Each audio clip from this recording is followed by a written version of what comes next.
Good morning everyone, or magandang umaga na naman sa inyong lahat. So ngayon, nandito ako sa Boulevard, nagwo-walking early in the morning. So kahit maulap, pinilit ko lang at makita nyo sobrang dilim na ang paligid. So it's already around 8 o'clock in the morning. Tapos sinadya ko lang magpunta dito para mag-walking kasi natutuwa ko. Binilan ako ng shades sa aking anak. Sabi niya is mahal daw ang bilhin niya. So pakita ko sa inyo mamaya kung anong brand kasi hindi ko pa alam. Sinuot ko kaagad kasi umuwi siya gabi na. Tapos yung early morning binigay niya sa akin. So naisip ko maglakad na lang ako dito sa Boulevard para magamit kitong shades. So nakakatuwa ba kasi makita ninyo ang dilim. Tapos makapal pa itong lens ng shape, it's very dark. Then parang ako lang nagsishades dito habang naglalakad. Hindi ko lang alam kung makita ba ako sa camera. Pinaliktad ko yung camera kasi yung front camera ko walang wide angle. Tapos hinawakan ko na lang yung camera na naka wide angle. So parang malikot kasi yung daanan dito lubak-lubak na ng kaunti dito sa Pantawan 2. Just hope na makita ko sa camera, although doing wide angle. So iikot ko to. Tapos this is yung unang project with our mayor, and the next project is yung monument of Dr. Rizal.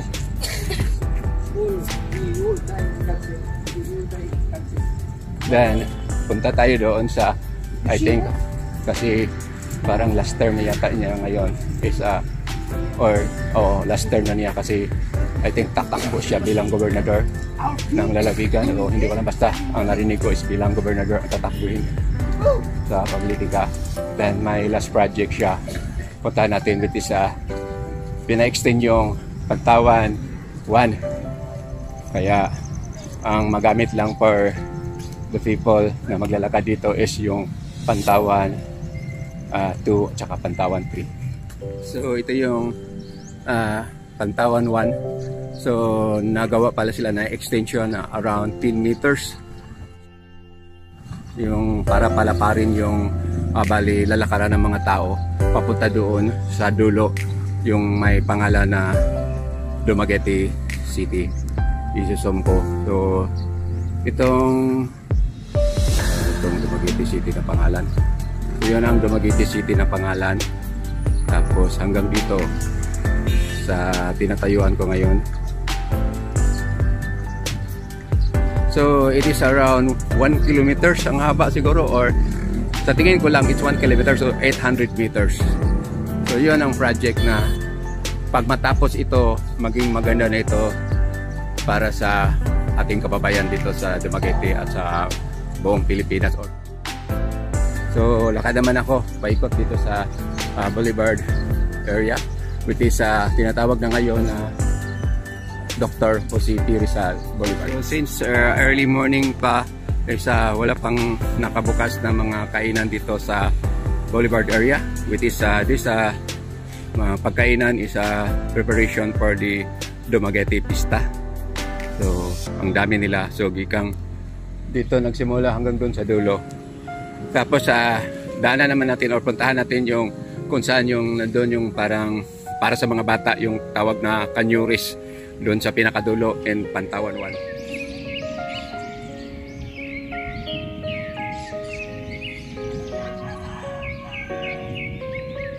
So dito nakalagay yung yung tinatawag ko na Kanyuris. Maraming mga laruan dito para sa mga bata. So hindi pa sila natatapos sa pag-install ng kanilang kagamitan. So this what we call set up is prepare or preparar nila para sa darating ng Dumaguete Pista. So patuloy na ako sa paglalakad. So I think pagod na ako. Then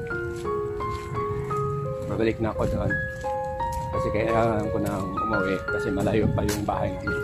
So I just end my video after na papakita ko sa inyo kung anong brand ng shade na pinili sa aking anak na sabi niya mahal daw. So hanap ako dito ng pwesto na hindi basa kasi na umupo ako kanina sa upuan. Sobrang basa yung yung upuan. Basa yung jogging pants. Ito pala yung shades na binili ng anak ko na binigay sa akin. So nagustuhan ko kasi parang rainbow pa, tapos hindi ka makikita kung saan ka nakatingin. Then ang brand na hanap man. So yun ang brand niya. It is a Spider. So sabi niya mahal daw because tapos ang nakaganda dito is may dito na lang natin ilagay hanap man. So ang nakaganda dito is may kasama pa siyang tali. First time ko pa nagkaroon ng shades na ganito. So matutuwa tayo. Tapos kahit ang dilim dito sa Boulevard, sinusuot pa rin natin. Kasi ngayon lang in my life na nabigyan ako ng ganito na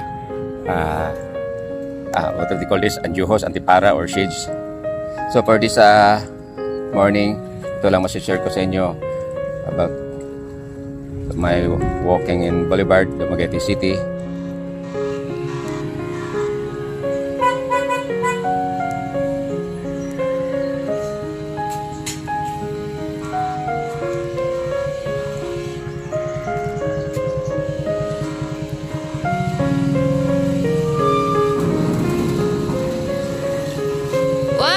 Papa, where is the sun?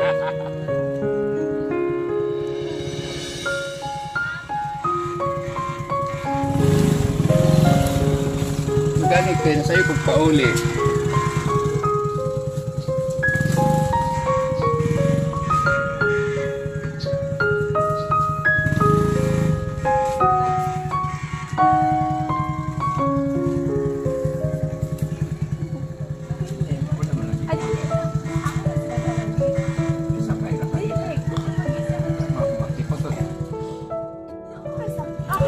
Ang gate kasi